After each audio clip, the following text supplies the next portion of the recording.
Hi everyone. सो पिछले 3 सालों से अगर हम देखें तो फ्रॉम लास्ट 3 इयर्स से हम लोग देखें तो IBPS AFO में आप क्या देखोगे कि सेरिकल्चर से जो है ना हर साल क्वेश्चंस आ रहे हैं, हर साल, और बच्चे हर साल गलत कर रहे हैं। तो ये जो सेरिकल्चर के क्वेश्चंस हैं ये आ कहाँ से रहे हैं? हाँ, ये कौन से प्लेस से आ रहे हैं कि भाई ये बन ही नहीं रहा है सेरिकल्चर। तो देखो पूरे सेरिकल्चर के जितनी क्वेश्चंस आए हुए हैं ना वो है TNU वेबसाइट से। हाँ, ये देखो आपके स्क्रीन पे जो खुला हुआ है ना ये TNU एग्रीटेक पोर्टल है। हाँ, उसके सेरिकल्चर सेक्शन में आप जाओगे हर कुछ वहाँ पे आपको मिल जाएगा। तो आपको क्या करना है कि आपको TNU वेबसाइट्स पे जाना है और उसमें सेरिकल्चर सर्च करना है। ये देखो कैसे जाना है और कैसे क्या करना है। Let's see.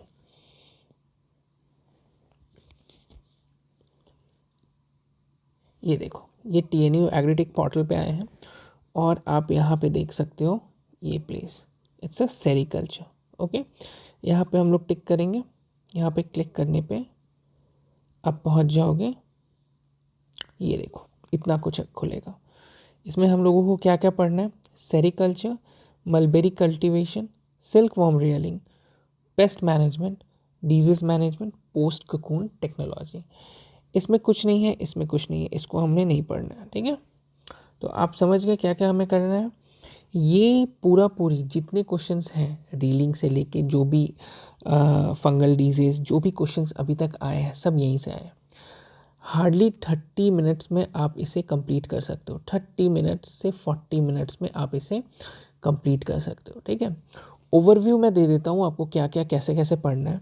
हाँ, आपको सब समझ आ जाएगा। कोचिंग्स में जो भी मटेरियल आपको दे रहे होंगे मत पढ़ना सेरिकल्चर के लिए। सेरिकल्चर के लिए बेस्ट ऑथेंटिकेटेड इवन जितने भी कोचिंग इंस्टीट्यूट हैं वो यहीं से छापते हैं और कहीं से नहीं छापते हैं। ठीक है, तो सबसे पहले हम लोग क्या देखेंगे? सबसे पहले हम लोग खोलेंगे सेरिकल्चर को। सेरिकल्चर में खोलने के बाद हम लोग क्या देखेंगे कि सेरिकल्चर होता क्या है। हाँ, सेरिकल्चर इज बेसिकली क्या होता है? Rearing of silk worms. ठीक है, हमें सेरिकल्चर में क्या पढ़ना है? सेरिकल्चर सेरिकल्चर में हमें पढ़ना है सिल्क वॉर्म को रेयर किया जाता है, रियरिंग ऑफ सिल्क वॉर्म। ठीक है, rearing of silkworm. Why, क्यों किया जाता है? क्या चाहिए हमको सिल्क वॉर्म से? हमें सिल्क चाहिए। ठीक है, और ये जो सिल्क वॉर्म से हमें जो सिल्क चाहिए और ये जो सिल्क वॉर्म है ना ये एक कीड़ा है ना। ये कीड़ा एक लीव्स को फीड करता है। ठीक है, इसका खाना एक लीफ है। ये लीफ का नाम क्या है? ये है मलबेरी लीफ। Mulberry leaf. ठीक है, ये लीफ क्या है? ये है मलबेरी लीफ। इसमें और इम्पॉर्टेंट चीज़ क्या है कि देखो कमर्शियल स्पीसीज अगर हम लोग बात करें तो बहुत हैं, पर जो वाइडली यूज्ड होता है ना, widely used species of silkworm. ठीक है, सिल्क वॉर्म जो सबसे ज़्यादा यूज़ होता है, ये एग्जाम्पल इम्पॉर्टेंट हो जाता है, वो है बॉम्बेक्स मोरी। ठीक है, और जो सिल्क फाइबर निकलता है ना, सिल्क फाइबर निकलता है ना, ठीक है, तो ये जो है वो सिल्क वॉर्म के ग्लैंड से निकलता है। सिल्क ग्लैंड बोलते हैं इसको। ठीक है, क्या बोलते हैं? Silk gland. ये चीज़ आपको ध्यान में रखना है। ठीक है, ओके। बस ये पूरे सेक्शन में, ये पूरे सेरिकल्चर के सेक्शन में इतना ही कुछ है। ठीक है, उसके बाद हम लोग देखेंगे मलबेरी कल्टीवेशन के बारे में। ठीक है, मलबेरी कल्टीवेशन। मलबेरी क्या है? एक लीव्स है जो सिल्क वॉर्म फीड करता है। ठीक है, मलबेरी कल्टीवेशन के बारे में हम लोग को क्या क्या जानना है वो देख लेंगे। ये देखो मलबेरी हो गया। मलबेरी का हम लोग फैमिली देख लेंगे। फैमिली कौन सा है? फैमिली है मोरासिएसी। ठीक है, इस ये जो मलबेरी हो गया, मलबेरी जो हो गया, इसके हम लोग कल्टीवेशन के टेक्निक्स को देखेंगे। ठीक है, कल्टीवेशन के लिए क्या क्या देखेंगे कि एक एवरेज मीन टेम्परेचर कितना चाहिए। मीन टेम्परेचर की बात करें तो इसमें मीन टेम्परेचर चाहिए 13 से 37.7 डिग्री। ठीक है, एक आइडियल टेम्परेचर होता है ना, आइडियल टेम्परेचर कितना चाहिए, तो ये होता है 24 डिग्री से 28 डिग्री सेल्सियस। ह्यूमिडिटी भी पूछ सकता है आपसे, ह्यूमिडिटी कितना चाहिए, यही सब क्वेश्चन तो पूछता है।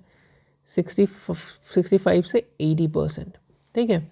सनसाइन ड्यूरेशन, सनसाइन ड्यूरेशन की बात अगर कर रहे हैं तो ये कितना रहता है 5 से 12 आवर्स, ठीक है।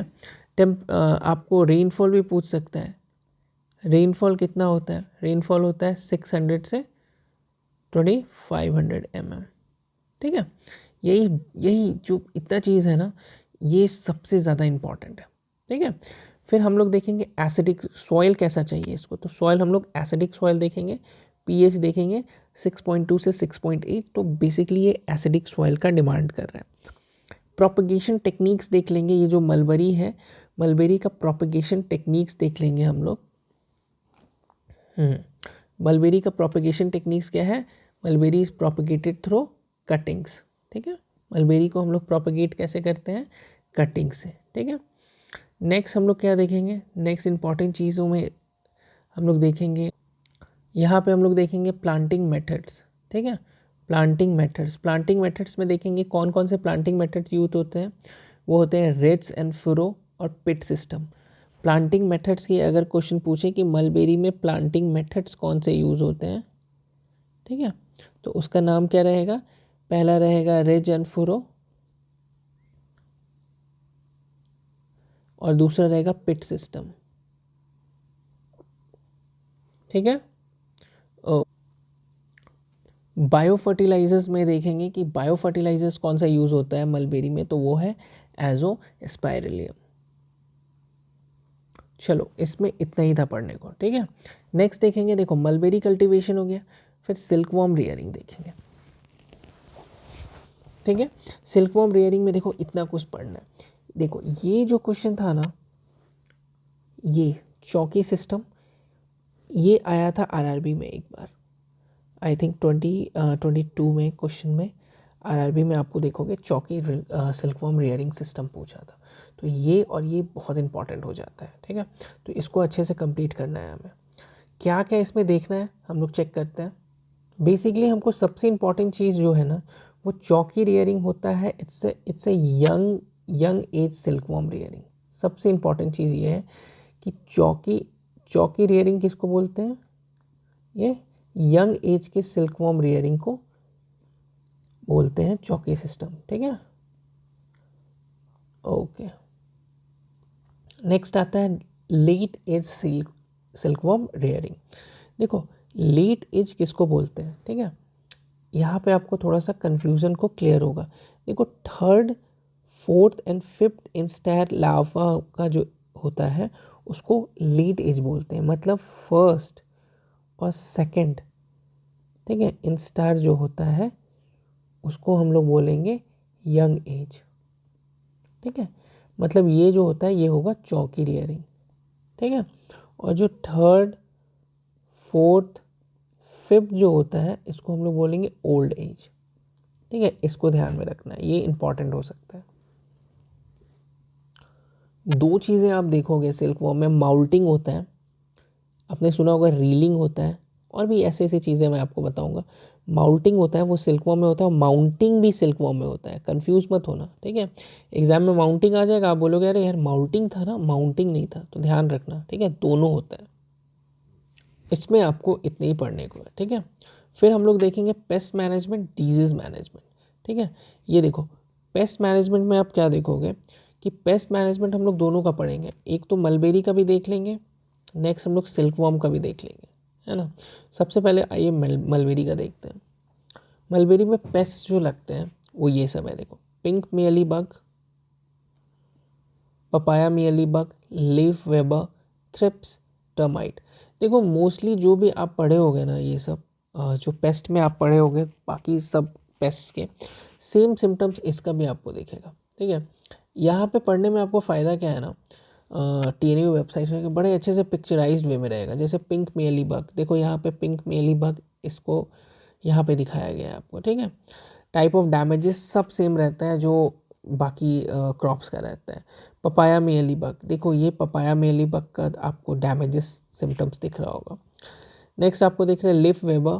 देखो लीफ में वेबिंग हो गया है, जो हम लोग हमेशा से उसमें भी पढ़े हैं, बाकी पैथोलॉजी इंटोमोलॉजी में यही कुछ पढ़ा गया है, ठीक है। Next thrips. थ्रिप्स देखो सेम है जो हम लोग फोटोज़ में देखते हैं थ्रिप्स, उसमें हाँ, ये थोड़े अच्छे से पिक्चराइज वे में आपको बताता है। टर्माइट, वाइट एंट, ये सब है। बेसिकली आपको याद किए रखना है कि ये सब यहाँ पे ये सब इंसेक्ट पेस्ट है मलबेरी का, ठीक है। इससे ज़्यादा कुछ याद नहीं रखना है। हाँ, चलिए नेक्स्ट हम लोग देखते हैं। नेक्स्ट सिल्क वॉर्म के पेस्ट को देखते हैं। सिल्क वॉर्म के पेस्ट सबसे इंपॉर्टेंट पेस्ट है ये एक, जो इसको याद रखना है, ये है यूजी फ्लाई, यूजेडाई यूजी फ्लाई, ठीक है। इन चीज़ों को याद रखना है। ये क्या करता है, मैच्योर मैगोट को जो होता है वो इसका यील्ड को रिड्यूस करता है, और सिल्कवॉर्म लार्वा का डेथ का भी रीज़न बनता है। नेक्स्ट हम लोग करेंगे डिजीज़ मैनेजमेंट। देखो डिजीज़ मैनेजमेंट में ना सिल्कवॉर्म का डिजीज़ को देखना है और मलबेरी के डिजीज़ को देखना है। पहले हम लोग मलबेरी के डिजीज़ को देखेंगे। देखो मलबेरी के डिजीज़ कौन कौन से हैं। मलबेरी के डिजीज़ बहुत सिंपल है। एक leaf spot, powdery mildew, root rot nematode, ठीक है। मलबेरी के डिजीज़ बहुत सिंपल से है, इसमें कुछ पढ़ने की ज़रूरत ही नहीं है। और ये बेसिकली आपको बस ये ध्यान में रखना है कि मलबेरी में कौन कौन से होते हैं, leaf spot, powdery mildew, root rot और रूट नॉट नेमाटोड। नेक्स्ट हम लोग क्या देखते हैं, नेक्स्ट देखते हैं सिल्क वॉर्म के डिजीज़। सिल्क वॉर्म के डिजीज़ जो है ना ये इंपॉर्टेंट है, और ये लास्ट ईयर आपके एग्ज़ाम में आया था। बहुत डीप लगेगा बहुतों को, मगर TNU websites is very important.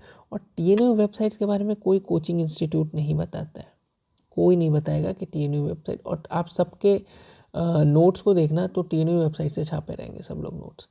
In fact ना बहुत ये जो कोचिंग इंडस्ट्री है ना एग्रीकल्चर का, बहुत ज़्यादा ख़राब है, बहुत ज़्यादा ख़राब। तो इस पर ज़्यादा भरोसा करने की चीज़ है नहीं। तो हम लोग क्या देखेंगे, हम लोग देखेंगे यहाँ पे वायरल डिजीज़। तो देखो हम लोगों को बस याद रखना है ना कि वायरल डिजीज़ कौन कौन से हैं। वायरल डिजीज़ है ग्रासरी एंड फ्लैचेरी, ठीक है। अब हम लोग देखेंगे वायरल डिजीज़। वायरल डिजीज़ के बारे में देखेंगे। वायरल डिजीज़ का क्या नाम है, वायरल डिजीज़ का नाम है ग्रासरी, ठीक है। और एक और क्या है, एक और है फ्लैचेरी, है ना। दोनों हमको याद रखना है। नेक्स्ट हम लोग क्या देखेंगे, नेक्स्ट देखेंगे हम लोग बैक्टीरियल डिजीज़। देखो बैक्टीरियल डिजीज़ जो है यहाँ पे हम लोग देखें वायरल डिजीज़, बैक्टीरियल डिजीज़। चलिए बैक्टीरियल डिजीज़ जो है वो कौन सा है, बैक्टीरियल डिजीज़ का कोई नाम नहीं दिया हुआ है, ठीक है। तो बैक्टीरियल डिजीज़ कोई उसको पढ़ने की ज़रूरत है नहीं। फिर देखेंगे हम लोग फंगस डिजीज़। फंगल डिजीज़ देखो ये बहुत इंपॉर्टेंट है, मुस्कार्डाइन, ठीक है। हम लोग वायरल डिजीज़ देख लिए, ठीक है। वायरल डिजीज़ कौन सा था, ग्लासरी और फ्लैचेरी, ठीक है। यहाँ पे हम लोग क्या देखेंगे, फंगल डिजीज़ देखेंगे। फंगल डिजीज़ कौन था, फंगल FM, ठीक है। मुस्कैडाइन, कैसे याद रखेंगे, FM, इसको कैसे करेंगे FM, है ना, ऐसे करके याद रखेंगे। चलो नेक्स्ट हम लोग क्या देखेंगे, नेक्स्ट देखेंगे प्रोटोजोआ, ठीक है। Protozoa disease, protozoa disease, protozoa disease तो होगा पेब्रीन। ये बहुत इजी हो जाता है, P for protozoa, P for pebrine, याद रखना है, इसको याद रखना, ये बहुत इजी हो जाता है, ठीक है। चलिए यहाँ भी कंप्लीट हो गया। देखा कितना छोटा सा चीज़ है, मतलब 20-25 मिनट का चीज़ है। ये हमें पढ़ना नहीं है, ये हमें पढ़ना नहीं है, आपको बताया ये हमें पढ़ना नहीं है। बस पोस्ट कोकून टेक्नोलॉजी अब बचा है। पोस्ट कोकून टेक्नोलॉजी को देख के आपका पूरा सेरीकल्चर कंप्लीट हो जाएगा, ठीक है। एग्जाम के लिए आप सेरीकल्चर एकदम रेडी हो जाओगे। पोस्ट कोकून टेक्नोलॉजी देखो बहुत इंपॉर्टेंट है, ठीक है। और मोस्ट प्रोबेबली इस बार यहाँ से क्वेश्चंस पूछ सकते हैं, इसलिए आपको मैं थोड़ा सा इसमें टाइम लेके आपको पढ़ाने की कोशिश करूँगा, ठीक है। तो पोस्ट कोकून टेक्नोलॉजी में देखो क्या है कि सिल्क जो है ना, सिल्क प्रोड्यूस होता है 3 रीलिंग टेक्नोलॉजी से। यहाँ देखो 3 रीलिंग टेक्नोलॉजी से। ये पेन चेंज होगा क्या, लेट मी सी, नहीं होगा। देखो यहाँ पे mainly produced by 3 reeling technologies, namely देखो ये charkha, cottage basin, domestic basin भी बोलते हैं, और मल्टाइंड रीलिंग टेक्नोलॉजी भी बोलते हैं। 3 होता है, ठीक है, ठीक है। 3 reeling technology, 3 reeling technologies, 3 reeling technologies. उसके बाद हम लोग बोलते हैं चरका, दूसरा बोलते हैं कॉटेज बेसिन, और बोलते हैं डोमेस्टिक बेसिन, और तीसरा है मल्टाइन रीलिंग। ठीक है, 3 है, चरका, मल्टाइन रीलिंग टेक्नोलॉजी, है ना। तो ये 3 है। सबसे ज़्यादा ये यूज़ होता है, सबसे ज़्यादा जो 50% ऑफ सिल्क जो प्रोड्यूस होता है वो एकदम इससे होता है, ये जो चरखा है ना, चरखा से होता है देखो। एंड 30-40% इस ऑफ कॉटन बेसिन, और ये जो सबसे स्मॉल क्वांटिटी होता है ना वो मल्टाइन ड्रिलिंग से होता है। ठीक है, तो ये था आपको सबसे इम्पॉर्टेंट चीज़ें समझने वाली। ठीक है, इससे ज़्यादा आपको कुछ नहीं समझना है। एक चीज़ और है जो इसमें बहुत इम्पॉर्टेंट है, जो आपको समझने योग्य है, वो आप यहाँ देखोगे, पोस्ट कुकून एक्टिविटी। ठीक है, पोस्ट कुकून एक्टिविटी में क्या आपको याद रखना है, जैसे हमें पता है ना, जैसे हम वहाँ पे क्या देखें, देखो रीलिंग एक बार क्वेश्चन में आया था, रीलिंग होता है, माउल्टिंग एक बार एग्जाम में आया है, हाँ माउल्टिंग भी होता है, याद रखना है माउंटिंग भी इसी में होता है। ठीक है, माउंटिंग भी इसी में होता है। फिर देखो एक और नया चीज़ है स्टिफलिंग, स्टिफलिंग भी इसमें होता है, रीलिंग होता है, ब्रशिंग ये कॉमन है, ये नहीं पूछेगा, कुकिंग ये नहीं पूछेगा, रीलिंग भी नहीं पूछेगा, पर स्टिफलिंग भी एक इम्पॉर्टेंट है, इसको भी नाप लेना। स्टिफलिंग जो है ये भी यहाँ पे होता है, आपको किस में होता है, सेरिकल्चर में होता है। ठीक है, और उसके बाद हम लोग क्या देखेंगे, उसके बाद twisting, degumming, bleaching, dyeing, weaving, ये सब आपको देख लेना है कि ये सब अगर कहीं भी ऑप्शंस में आता है एग्ज़ाम में तो हमें इसमें टिक कर देना है। ठीक है, इतना ही कुछ था आपको, पूरी जो भी सेरिकल्चर था, इसको आप ना ध्यान में रखना कि इट्स वेरी इम्पॉर्टेंट, और आप कोशिश करो ना कि TNU वेबसाइट से कंप्लीट करो। TNU website is very important. हाँ, TNU वेबसाइट्स को कंप्लीट करोगे, बहुत फ़ायदा होने वाला है एग्ज़ाम में। ठीक है, चलिए फिर से मैं और भी इंपॉर्टेंट ऐसे टॉपिक्स लाते रहूँगा। Thank you so much, bye bye.